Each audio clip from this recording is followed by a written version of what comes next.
You just clicked on this video, which means you're either genuinely curious or you've run out of cat clips and conspiracy shorts and somehow landed here. Either way, your intention brought you. And that's exactly what we're talking about in this video. Intentions. Prophet Muhammad, peace be upon him, said, "The reward of deeds depends upon the intentions, and every person will get the reward according to what he intended." So whoever emigrated for worldly benefits or for a woman to marry, his emigration was for what he emigrated for. This is the hadith that basically hacks your entire existence. Think of it as the fine print of life. Actions don't mean squat without intention. You see, your deeds are like pizza. To everyone else it looks the same. Round, cheesy, Instagrammable. But intentions? One guy orders a pizza because he's hungry. Another orders the exact same thing but says, "I'm feeding my family." A third guy only bought it to hit on the girl behind the counter. 3 pizzas, identical on the outside. But in reality, one's dinner, one's charity, and one's basically simping, with extra cheese. The Prophet gave the example of migration.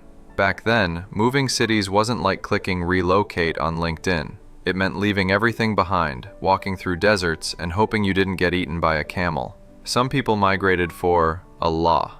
Others migrated for marriage, which is basically, bro, you just risked your life because you swiped right too hard. Point is, even the biggest actions collapse into whatever intention you stuffed inside them.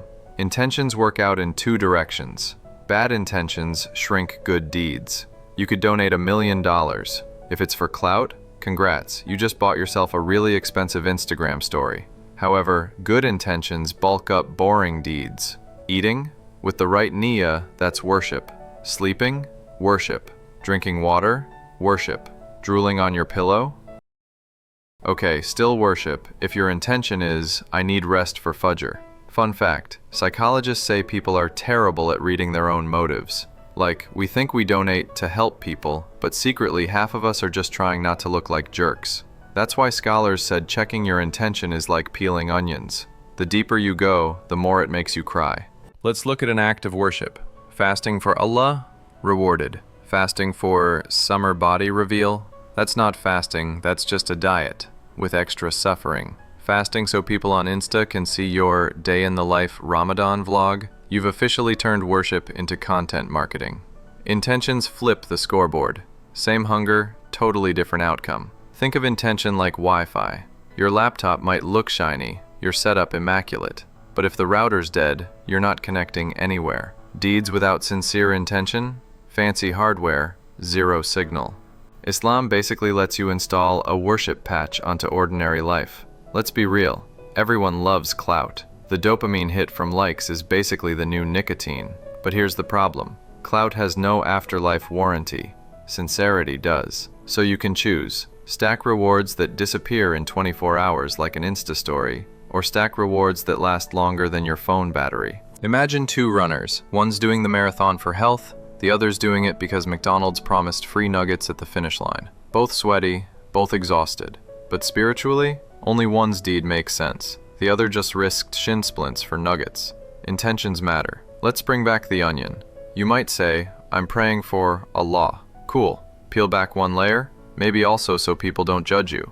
Peel again, maybe also because it makes you feel righteous. Peel more, maybe because deep down you're chasing identity points. Peel more, then cry. Intentions are slippery. That's why renewing them is key. It's like constantly refreshing your GPS so you don't end up in the wrong neighborhood. The quickest thing you can do before any action is to pause for 2 seconds and ask yourself, why? This is where Islam flexes. Everyone else says, do more good deeds. But Islam says, just tweak your why, and the boring stuff turns legendary. You don't need to be a monk in a cave. You just need to flip your internal settings. Life's already hard enough. Might as well get rewarded for brushing your teeth. So check your router, check your GPS, and check your pizza toppings. If you intend to subscribe, may it count as a good deed. If you don't, may it still count, somehow.